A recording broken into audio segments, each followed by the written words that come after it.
ahora sí, en punto, como me gustan las cosas a mí, en punto, a la 1 de la tarde, no solo está Lula reunido con Cristina, sino que está Marina Arias, la lectora amigable, que nos trae, aplauso, Malagra. Bravo.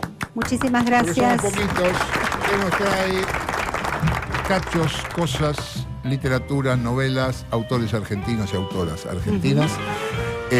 Nuevos en general. Sí. No sé si hoy es la... responde a esta característica. Recién salido de la imprenta. Bien. De hecho, se presenta mañana. Después les voy a contar por si se quieren acercar a la presentación. Mañana se presenta en el barrio de Devoto, acá en la capital. Se llama La trama oculta y es un libro de relatos de Esteban Sayeg, que al principio pueden parecer independientes. Cada relato tiene su principio, su conflicto y su final. Son comunitarios. Pero, como el nombre lo indica, la trama oculta, al final te das cuenta que hay toda una unidad. Hay algo ahí que se está tejiendo y, en definitiva, el libro es una obra única, muy borgiana. A vos que te gusta mucho Borges, recontra borgiana, después vas a ver. Y tiene un montón de citas y de referencias que te hacen ir todo el tiempo a Google. Yo leo y todo el tiempo me fijo a ver. ¿Hay cosas que desconoces? Claro, cuestiones que te suena que está haciendo algún tipo de alusión a algo, o alguna cita o alguna referencia que podés buscar. ¿Por qué en la tapa hay un indio? Eso te iba a mostrar. Un caballo. A caballo. ¿A caballo cómo? A caballo. Caballo. No en caballo.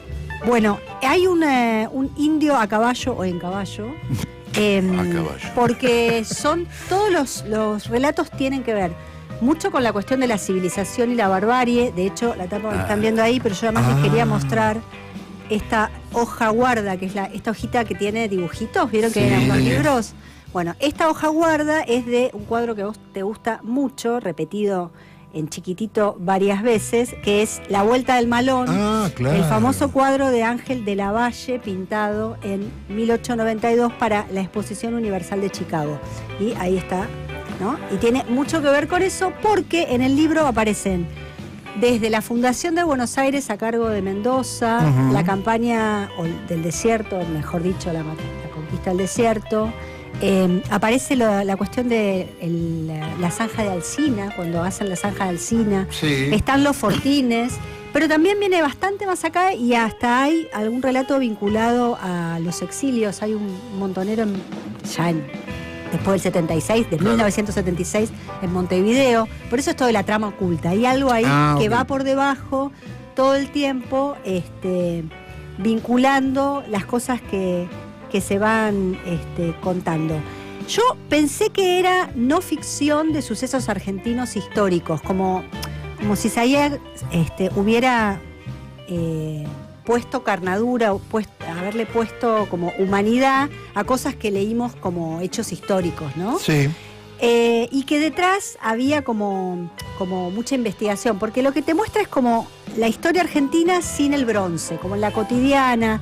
Lo que debe haber sido, por ejemplo, estar cavando esa zanja de Alsina, que era como una condena, lo que era estar en un fortín, lo que era, digamos, cuando una trata de ponerse por un momento en los zapatos de la gente de aquella época, lo que debía ser la vida cotidiana. Claro, la dimensión humana de hechos históricos. Uno dice la zanja de Alsina, le hicieron como una pala. Exactamente. No es que había máquinas. No, le hicieron una pala. Medía, no me acuerdo cuántos cientos de kilómetros. Un montón. Y además la profundidad, y además, casi que fue como cavarse su propia tumba, ¿no? Una cosa muy, muy loca. Es como si Sayeg contara las subjetividades que nunca, a las que no accedemos. Como que te cuentan la historia como algo frío, despersonalizado, como si le hubiera puesto... Humanizada. Exactamente. Como si lo hubiera humanizado. El polvo, el viento, lo que debería ser estar ahí, ¿no? Imagínate en la estepa patagónica o al borde de la estepa patagónica. Sí, claro, por eso es por Torquis, ¿no? Pasa por ahí, no sé, al sur de Pigüé, no sé por dónde anda, por lugares que no son... Una zona bastante... fáciles. ¿No está más? Los veranos son duros, los inviernos más duros. Sí, claro. ¿No está más la zanja? Ahí se pueden ver. Hay lugares donde está señalizada y podés podés ver Sí, la hondonada, los queda restos. menos, claro. Está como menos profunda, Claro, pero se están. habrá Pero, va de llenando. hecho, hay lugares donde uno o una puede pensar que es una quebrada natural. A mí nos ha pasado. Ah, claro. Y que te dicen, no, eso no es una que, viste, Ah, lo no es hicieron. algo del terreno, es un resto de la zanja. Porque te Sí. puede parecer que es como una quebrada Claro, hecha por el como, agua. bueno, No. Es la zanja erosionada a esta altura.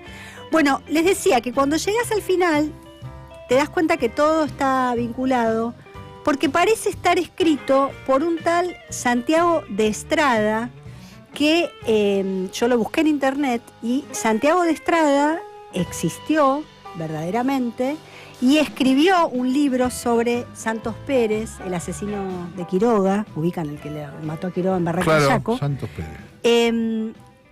Y parecería que hubiera una investigación previa sobre ese libro de Santiago de Estrada y por eso Sayeg habla de Santiago de Estrada. Ajá. ¿Sí? Pero dije, bueno, le voy a preguntar si hay, como yo sospecho, una investigación histórica previa al libro. Se lo voy a preguntar a Esteban Sayeg. Y le pregunté y me contestó esto. No, la verdad que no. En general no he investigado mucho para el libro. Son notas que he tomado, nada, de leer de historia argentina, pero la decisión fue no mezclarme mucho con investigaciones previas y enredarme ahí, porque en ese momento no la veía. Entonces, en realidad todo eso fue escrito en contrapunto con el Facundo. No. Y lo de Santiago de Estrada además venía de una novela fallida que había creado el nombre y después me enteré que existía Santiago de Estrada. O sea, me sonaba de algún lado, pero yo no lo conocía. Así que esa es otra de esas casualidades que suele darnos la literatura.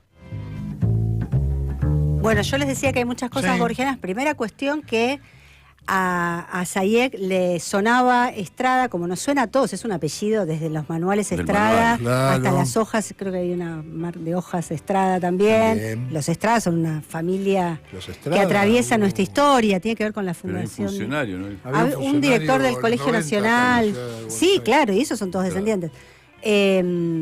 Pero además uno que fue director del Colegio Nacional y después fundó el famoso Colegio Ilse, es una Estrada Ajá. también. Es una familia Ay. patricia que nos suena a todos, pero lo que me pareció súper borgiano es que Sayeg inventa el personaje y después resulta que existía. Existía Como la este literatura tipo que antes hizo que la realidad o antes que la historia. Claro. Me pareció increíble. Pero no es lo único borgiano que aparece en el libro. En un cuento se narra que no sé, les voy a contar porque por ahí no lo saben.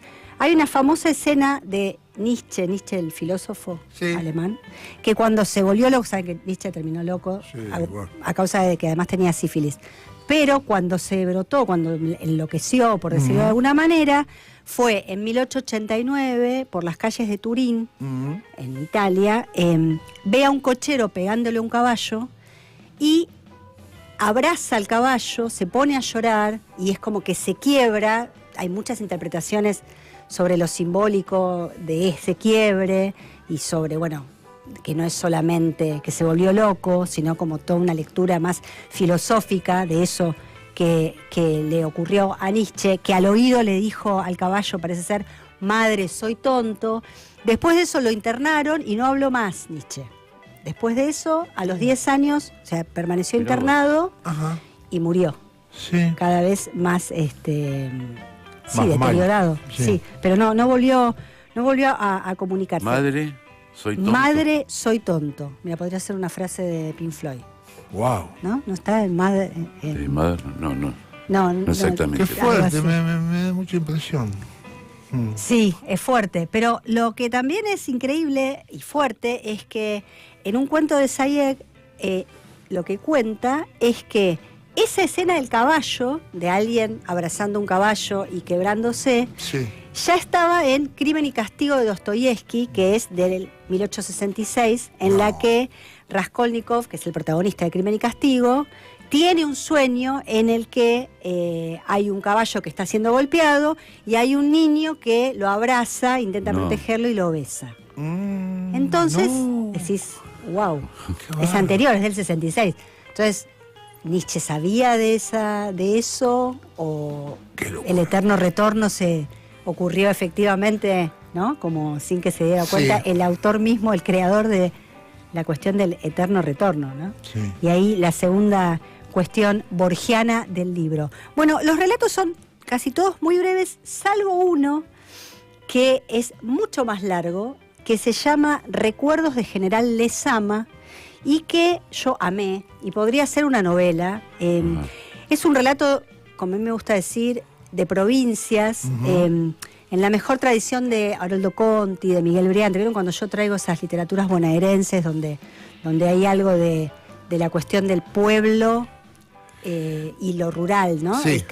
El alambrado, como decía en relación a Roncino. No, semi-rural, claro. El alambrado entre el pueblo y el campo. Es al mismo tiempo un relato de iniciación, porque el protagonista está narrado en primera persona además, y el protagonista es un chico que va creciendo y además después te va contando como toda su vida. Por eso casi que es una novela condensada o una novela, pero también es un relato fantástico. No lo quiero spoilear, pero hay un elemento recontra fantástico, y de hecho está dedicado a la memoria de Bioy Casares el cuento, ¿no? Y quienes tengan mínimamente leído a Bioy Casares, era muy de que aparecieran elementos fantásticos en su literatura. Bueno, hay algo que aparece que quiebra cualquier tipo de verosímil realista. Ajá. Y además es profundamente político este cuento, Recuerdos de General Lezama, porque se mete desde la cuestión de la conquista del desierto hasta la última dictadura militar, porque hay un edificio medio raro que los militares habitan de una manera extraña. Ajá. Inclusive hay unas cuestiones vinculadas a los feminismos, porque además de este narrador, que es el chico que crece, hay unas mujeres que viven en una mansión ahí en Lezama. Les quería leer cómo empieza este cuento. Recuerdos de General Lezama, a la memoria de Adolfo Bioy Casares. Algo había en aquella casa. Nosotros estábamos seguros y en el resto del pueblo flotaba como una sospecha para nada muda. Así todo, nadie decía demasiado cuando las Villegas estaban presentes. Con el correr de los años, las sospechas fueron cambiando de rumbo según los vientos que soplaran, pero siempre se recubrió aquella casa con la sombra de algún misterio. Cuando yo era chico la llamábamos la mansión de las brujas. El viejo teniente ya había muerto hacía muchos años en circunstancias que nunca llegaron a aclararse. Entonces ya hacía mucho tiempo que Eloísa se había ido a vivir con su hermana Mercedes, ahora una joven viuda de buena posición. O sea, arranca contándote que es una mansión en la que viven dos mujeres, una viuda y su hermana, porque el teniente, que era el dueño de esa mansión, ya no estaba. Me recordó bastante este cuento a un cuento muy famoso de Faulkner que se llama Una rosa para Emily.